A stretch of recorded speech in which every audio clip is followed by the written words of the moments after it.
Hi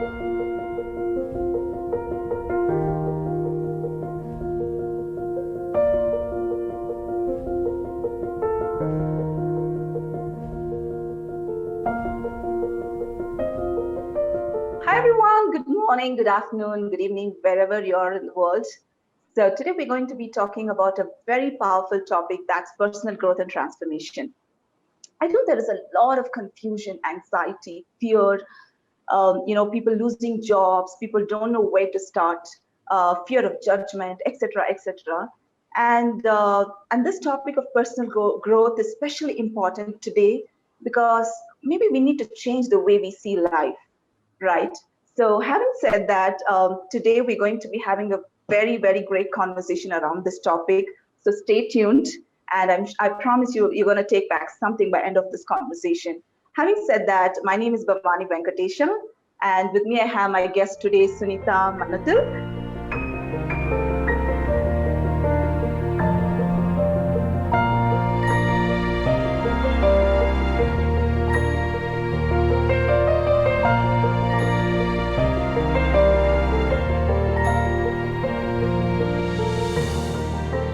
Sunita, welcome to my conversation, and I'm so happy to have you today. Thank you, Bhavani. It's my absolute pleasure to be on on your talk show and your podcast, and I'm looking forward to the session. It'll be a blast. You're so welcome, Sunita. And to talk about Sunita, she is an IT leader. She's a commercial assets manager at DIG of Singapore for Asia Pac region. She is also a practicing life coach, and she also helps people build brands. A budding entrepreneur, mother of two. That's the most important title because I believe the most difficult job is being a mother. So with that, Sunita, I want to quickly jump into the question and ask you, I have seen you as a person evolve in your personal growth journey. So, what empowered you and where did this all begin? Yeah, thanks, Bhavani. To answer this question, I will need to take you guys back to where it all started and how a little bit about my childhood as well. So I'm from Bangalore. My parents are both in the workforce, so they both working. So I've always seen a working mother around me. And we are, a typical middle class family focused on education. There was a lot of emphasis on studies and grades, and you've got to become something. That has been my typical sort of childhood.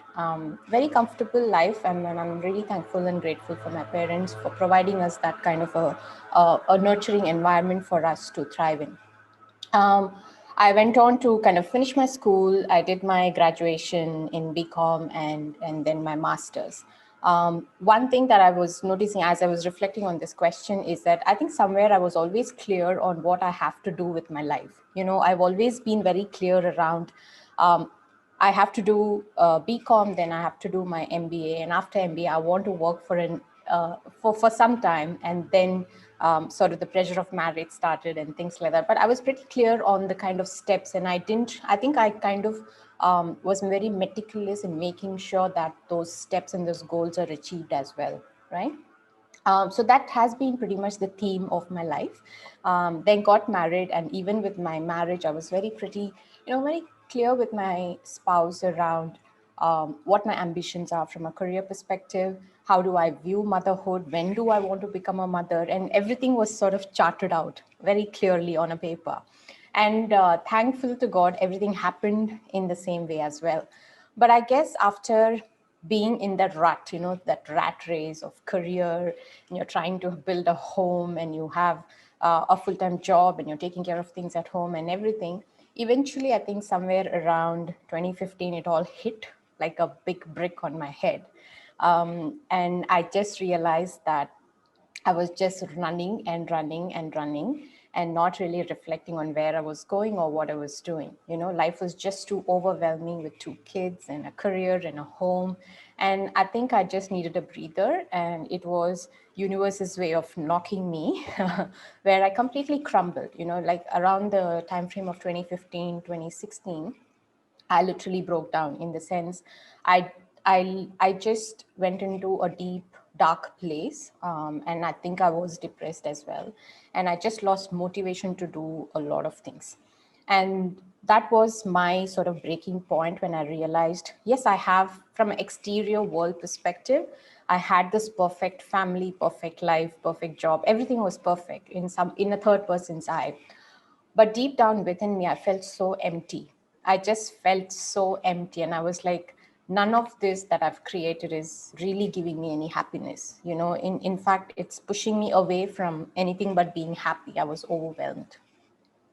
And I think that's where it all started, where I wanted to go deeper and really understand what is causing this emptiness. Even though I have so much, this is what society tells you, that success is, I had checked all the boxes, Right. but I was not happy at all. I was deep down very sad.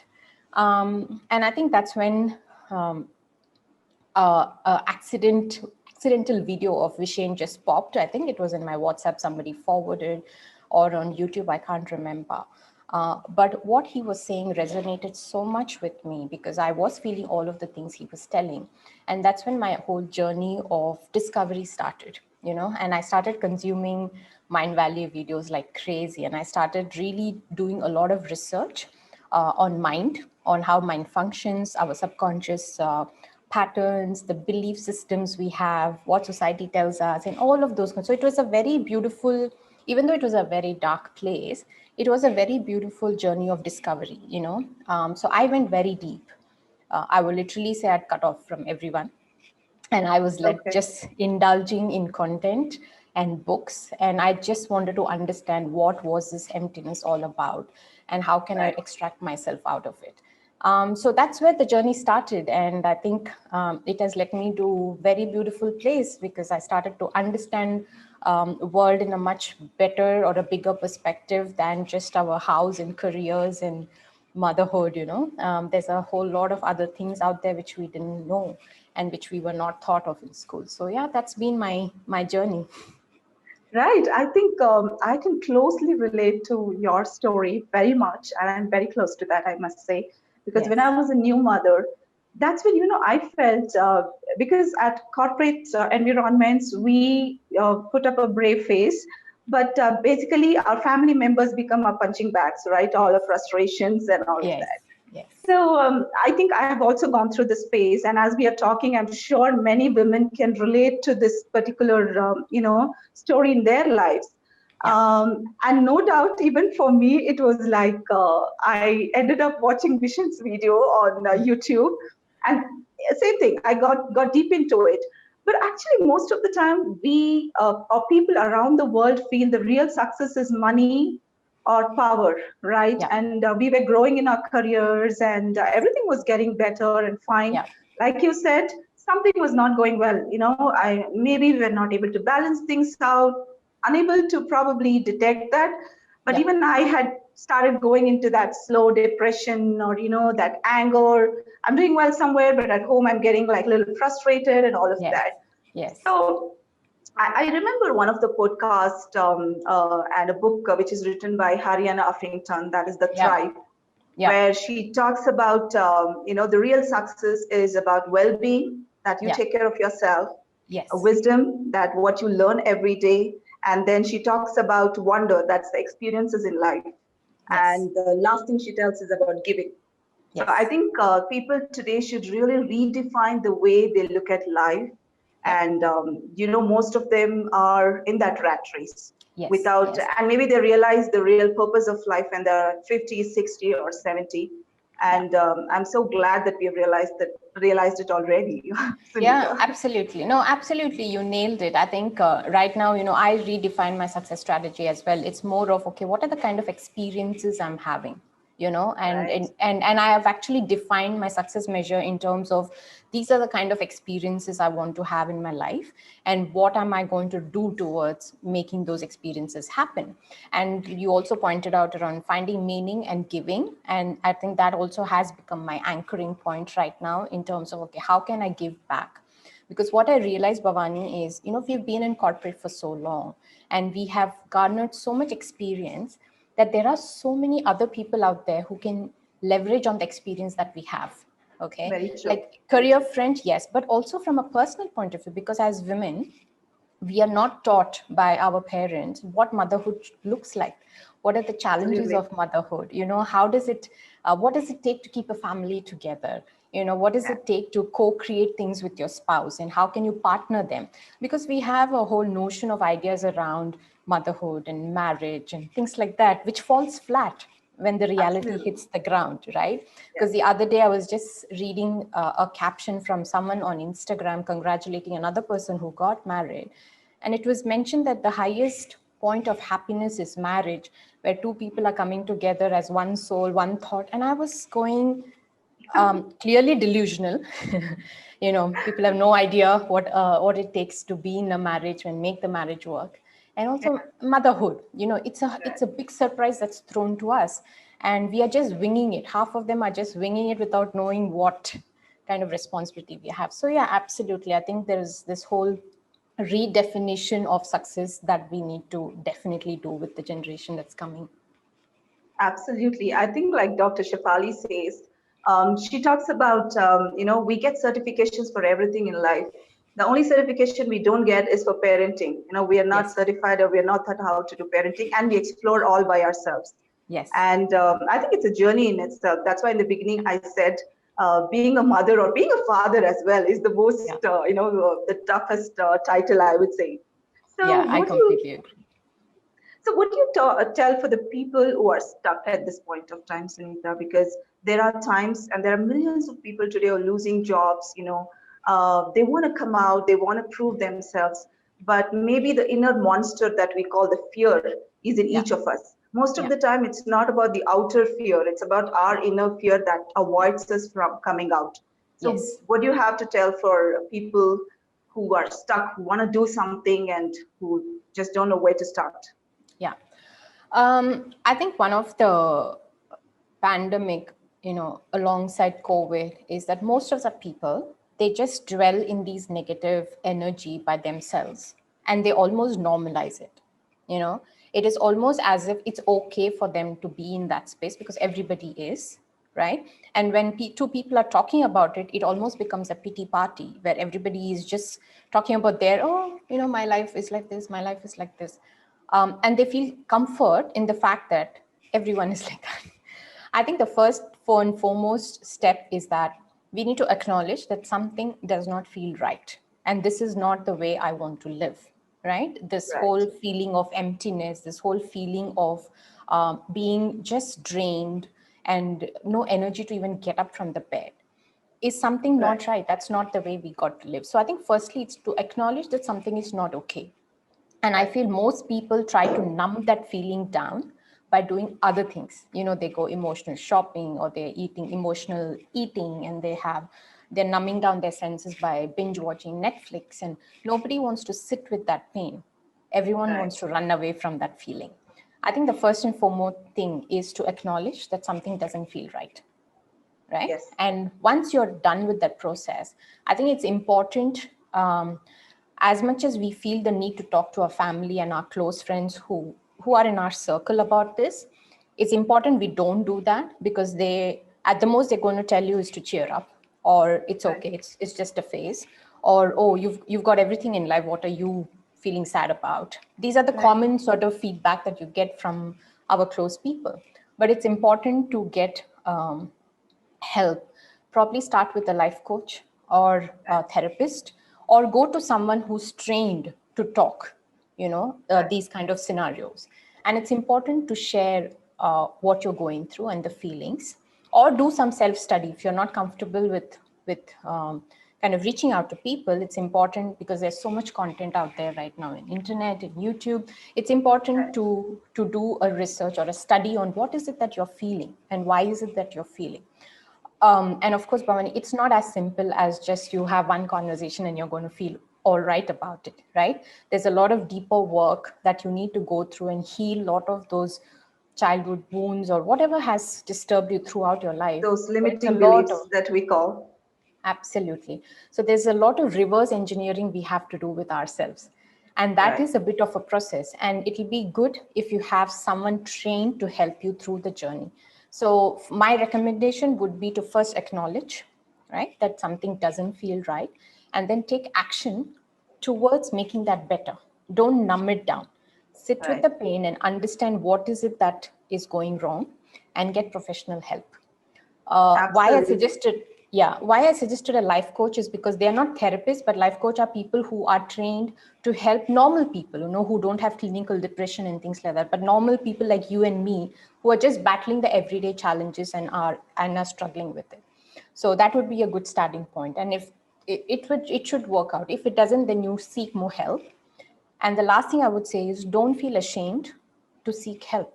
It's okay. Absolutely. Yeah. Everyone, especially men, I feel they have to, because they don't speak. They want to put up this brave front, that they have got it all together. My Right. sincere request is that speak to the right people who can help you out. So that would be my sort of recommendation. Absolutely. I think I second that, Sunita, because we both come from India, right? And to be very honest, in India, what I've observed is people going to a counselor or a therapist or a coach, it's like a taboo. Yes. They believe if we go to a counselor, is something really wrong with us, Yes. with them, right? Yeah. And I've Yeah. seen that. I've seen that in my Yeah. friends, my Yeah. colleagues, or the people that I talk. Yeah. But when I moved to the other part of the world, Yeah. it's totally different here. Yes. Even if they are unwell for a week, they sense something is not going well with them. They tend to connect with the therapist Yes. to talk and understand Yeah. why is that happening to them. I Absolutely. think getting deep into the limiting beliefs, like it should have come from a childhood or something is stopping them, and Yeah. then identifying that and probably fixing those fears, I would say, Yes. right, Sunita? Yes. And Absolutely. Absolutely. staying accountable to your goals is extremely important. The Yeah. other thing that I want to probably add on here is for the people who are stuck. Most of the time, like you were telling, they don't have a purpose. Yeah. I think without a purpose, we are everywhere. And Yeah. today it is an information explosion. Every day, Yes. I know how much of information we take into our brains through Yes. social media. Yes. So I think you really need to have a vision, and your skills should what the skills that you acquire should go based on your vision than taking everything and putting it your brain. Right, that is so important. The second thing I think it's also about. I don't know what you have to say for this. You need to unlearn to learn something. Yes. You know, Yeah. uh, Yeah. it, because people always put into our head, get information, get information. It's so good to have a lot of information, but you're everywhere, and I think that's not going to take you anywhere, right? Yeah. Yeah. So that's another thought that yeah. Absolutely. I mean, just to build on that, I mean, that's why I said we almost have to reverse engineer our life. And that fits into the whole process of unlearning what we were taught in school. Absolutely. There is so much of conditioning that has been done right from childhood on everything, and there is a whole process that happens where we are breaking down those conditions and then liberating ourselves. It's almost like you're just breaking down the walls around you to just unleash who you truly are, and not what Yeah. society wants you to be, who you truly Right. are.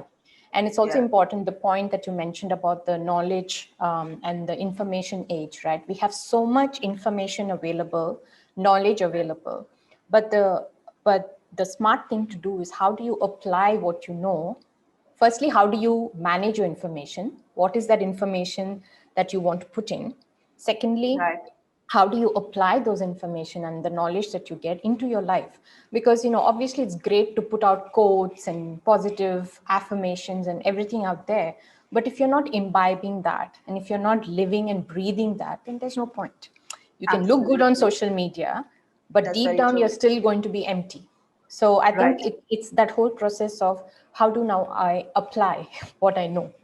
Yes. Everybody knows, but seldom people apply what they know. Everybody can talk, but they don't Right. practice. Yeah.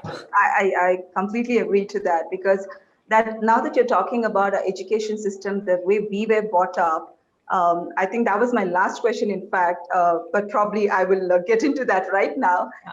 Is I think today the education system, as we all know, is just about putting information into the kids' mind, just Yeah. the subjects and all of that. But when it comes to personal mastery or personal growth or emotional stability, children being resilient, I think that is missing in today's educational environment. And if you see a lot of suicides, or the kids grow up and they don't know how to manage their failures in life. Yes. So it's so important. I think the whole educational system should change, is what I feel, Sunita. Yeah. Yeah, absolutely. No, I mean, that's a very, very important point, Bhavani. And that is something that I've been pondering quite a bit as well from the time I've seen my kids start to go to school as well. Because when I see the subjects that they are learning, 90% of the things that are taught, or I would say 75% of the things that they are taught in school are not something they're going to use in future. Obviously, because it will be outdated by the time they come into workforce, all the things that they're going to, because technology is changing and our world is changing around us so rapidly. And what I still see is there is still emphasis on memorizing.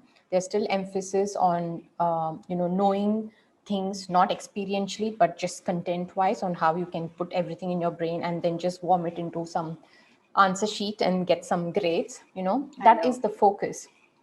What we are lacking is moving away from a culture where schools were meant to be training workforce for factories, where the jobs were repeated. So they had to memorize, they had to know the steps. But we are no longer in that world. We are in a completely different world. What we need Right. right now, like you said, is resilience, because things are changing so fast. How soon can our kids adapt to change? How can they be Right. resilient, right? How can they use their critical thinking? How can they be more curious? And most Absolutely. importantly, how can we teach them life skills?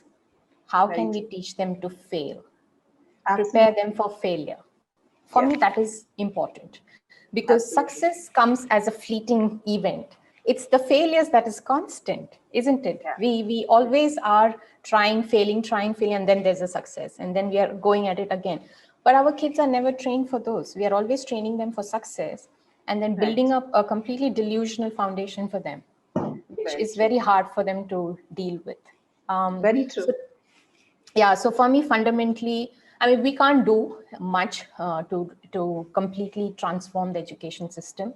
But what I do personally is use every opportunity that I get with my kids to teach them real life skills. So, say for example, if they have a fight with their friends, I really dissect the situation to make sure that I'm teaching them certain things, or at least getting them to think how to handle the situation, rather than Right. giving a templated solution. I never give templated solution to my kids. I always make them think. I ask them questions, and through that they discover the whole process of learning or unlearning, or their biases, their beliefs. It's very fascinating when you start doing that with kids. And Yeah. more often than not, they will have a better solution than what you have thought about when you do that Very true. process. So I think it's important that parents take that approach with kids, and not to repeat what generation after generation parents have been doing. The Absolutely. That's same very true. stuff passed on. I think Yeah. we have to break the chain. And that's why, Bhavani, it's important that as parents, we become more conscious and aware and mindful, and we do our own learning and healing, so that we are not passing the same stuff to the next generation as well. I You totally know? agree. Yeah. I totally agree. And I think we are, I mean, I was a mother and I was such a paranoid mother, if he falls or whatever, Yeah. Now I think I've realized that, we need to allow him that even here, when I moved to Yes. Mexico, it's such a Yeah. Yeah. cultural difference for the kid. Well, Yes. we got adapted to things very Yeah. easily, but my son Correct. took some time. Yeah. So initially, I was a little worried, but I thought I need to give that time for him to get Yes. adjusted. It's okay for him to feel emotional. Yes. Like we used to sit and talk to him, like you said, Yes. asking questions, Yeah. and stuff. Yeah. It's working out, it's working Yeah. out. Yeah. Because most of the time we're very paranoid. We don't allow them to have an argument. If Yeah. anyone tells kids something, we just go there. What Yeah. happened, and have a Yeah. conversation with their parents and all Yeah. that. Yeah. Um, you Absolutely. know, Yeah. that should And stop for sure. absolutely. And that's where I want to bring in what Shifali, Dr. Shifali always says. She says it's easy to bring up strong kids than repair, adults. So it's Absolutely. important that we are making sure that the adults, as in the parents, are healed and they are taking care of their own, whatever they are going through. They need to process that before they pass it on to the children. It's very, Yes. very important. Yeah. I completely agree. And the other thing that I want to ask is when people are like looking at success, right? Like I said, it is more about money, power, and all of that. So, for example, people are losing jobs today, Yeah. right? So, is there a way for them to look at life?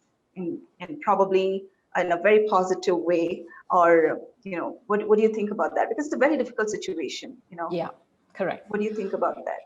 So, Bhavani, there are two things to it. I mean, one is the whole existential reality of people. So, what I mean by that is when you lose your job, if you don't have enough income and your family, you're unable to feed your family, that situation is not something where someone will go into a spiritual path. There it goes into more of an existential crisis where they are trying to get two meals sorted out, right? So this, whatever I'm going to say, is definitely not for that group, because for them the primary instinct is going to get the next source of income and find the job. For them, what I would suggest is that network. Please use, leverage your network, talk to people, don't sit in the house and just sulk. Put yourself out there, strengthen your LinkedIn accounts, make yourself very, very visible, and also highlight the value add that you can provide for companies, so that you get highlighted. You never know who needs your skill set. So instead of just being in your shell, I would say get out there more, become more visible, and try and see where opportunity comes. So it's almost like you have to be in the mindset of looking for opportunities even in chaos, right? It's easier Right. said than done, but I think it is that mindset. It's like, okay, let me look at what else can I do in the current Right. situation that I have. Definitely build a support network around you. Speak to people, because it's easy to slip into depression and go into a negative belief system. It's important that they tap on the strength of family and friends at that point in time. So please speak out. That would be my advice. Absolutely, Sunita. And what do you think about setting intentions or positive affirmations, or surrounding ourselves with people who can lift us up, right? Yeah, Because sometimes, like you said, people listen to a lot of these things, but they yeah, don't put it into practice. yeah, So for me, it was like changing one at a time. For me, it was like a 5-minute meditation in the morning. Then I yeah. started with a 15-minute stretching, and then things like that slowly, right? So it's about putting things into practice. So what do you say Yes. about your uh, positive affirmations, be it, or people because there are people who can pull you down as well, Yes, yes, as absolutely. you walk in the crowd. Yeah, yeah, yeah. So definitely. So I think our tribe kind of defines the vibe that we have. So it's very, very important to evaluate the kind of people that we are surrounded with, right? Very true. Sometimes it becomes a bit of a challenge if the people that we are surrounding with are from people in our family and in our close circles who are draining us. That is a bit more challenging situation, but then you can also evaluate your friendships. It doesn't mean that you cut them off. It just means that you draw a boundary and know, okay, is this person actually elevating me? Is this person pushing me to learn and become better? Or is this person just complaining and draining my energy as well? Right? So I think firstly, it is important that we distance ourselves from them, not cut off. I'm not saying please don't cut off with your friends and family, but you should know where to draw the boundary so that you create a safe space for you, right? Very true. And yeah, and it is also becoming more aware, because what I started to do is, like you mentioned, just start with 5-minute meditation, just start with 2 affirmations, or even even when I was listening in the beginning days, I remember just listening and not really processing it or understanding. It took a bit of a time for that to become a habit and to really imbibe into my subconscious, right? Because your belief system says otherwise. So it takes time. So my advice would be consistent. Start small. You don't have to, go sit meditate for 1 hour, or you don't have to go run into a mountain or anything like that. Every day, take 5 minutes out just to still yourself. Just listen to some music where you are able to, get your energy stabilized. Have some sort of ritual for yourself for self-care. It's important. Sit with yourself. And what I found also is useful is writing journals, where Right. sometimes people don't want to talk about how they feel. They're very guarded. They're very private.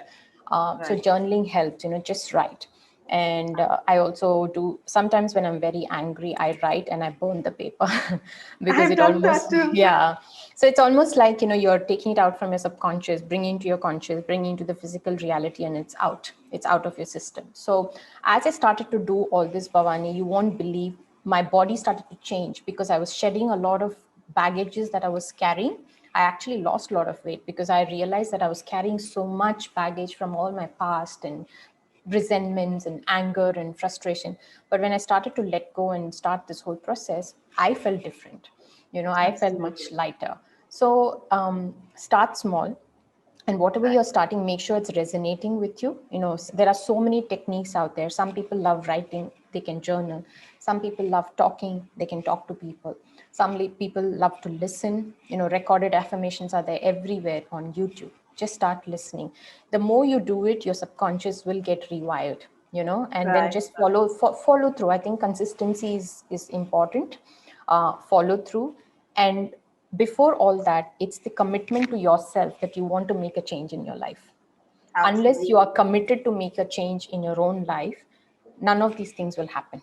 So it's Absolutely. easy to slip back, it's easy to feel lazy, it's easy to just sit back and watch Netflix and not think about any of the demons Anything that else? you have. But I think it's important that we face them head on, because Yes. as you face them, you realize that they just diminish, and the fear that we were talking about, in the beginning of the call, that starts to go away. Right. And once the fear goes away, you're much more liberated. Fear of what people will say, fear of failure, fear of this, fear of that, everything just goes away. And then you start to almost flow in life and become more fluid with everything that happens. It still Yes. doesn't get easy. There are days when, even today, there are dark days when I feel like, what am I doing? But those cycles and those days become shorter compared Yes. to when you are more unconscious and unaware of what's happening with you. So I would say Yes. it's the daily practice. Keep at it, make the commitment that you want to change. That's the only way to go. I agree to that because I like what you said about the journal writing, right? Because my recent experience was when I lost my grandma, and I Yeah. was here in Mexico. I was going through such an emotional turmoil that her last wish was to see me and all that. But Mm, 3 days and fourth day, I sat and I started writing about our memories together, and I ended up yeah. writing almost half of the book, Sunita. Yeah. And that's Yeah. when I felt my emotions kind of dropped Yeah. so drastically, and I Yes. felt so Yes. light. And that's when I Yes. realized now I can be an author and probably I need to start writing books. So Yeah. I completely agree with when people start writing it. I think they're very clear about their Yeah. emotions for sure. Yeah. And Absolutely. Bhavani, I just want to add one more point. I think most people don't understand that the damage that they are doing for their own body by just dwelling in this negative energy, right? All of the emotions that is stuck within us is affecting our organs very negatively. So this is a scientific fact, right? Very And most true. people Very don't true. understand, and that manifests into diseases like cancer and whole heap of other stuff. So it's important that people also do it for themselves and for their own health as well, the releasing of emotions. And like I said, unfortunately, these things are not taught in school. So we will have to Right. learn it, and we will have to make sure that we teach our children to process their emotions as well. So Very I true. would recommend to all the parents, when your child is throwing a fit and crying and is getting angry, just let them be, let them get it out. Don't numb it down. Don't say, you're a child, you're disciplined, you have to be not crying, or you can't be angry, you can't disrespect me, and all of those kind of things. Just let them Yeah. be. Let them process their emotions and teach them how to process the emotions. Teach them to write their feelings down, to talk about their feelings. I think it will do a lot of good for them Yeah. There and is for no good us. child or a bad child. No. Uh, every Yeah, child is there's, special. yeah, exactly. Yes, Absolutely. that's very true.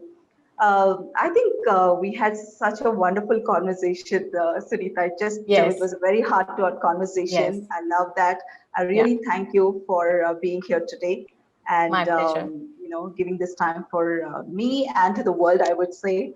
And of course, I want to close this conversation by saying this: that be your own legacy.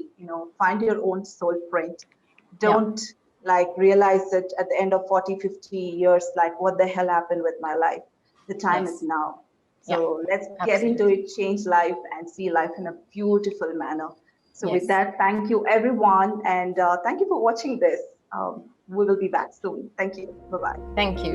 Thank you, guys.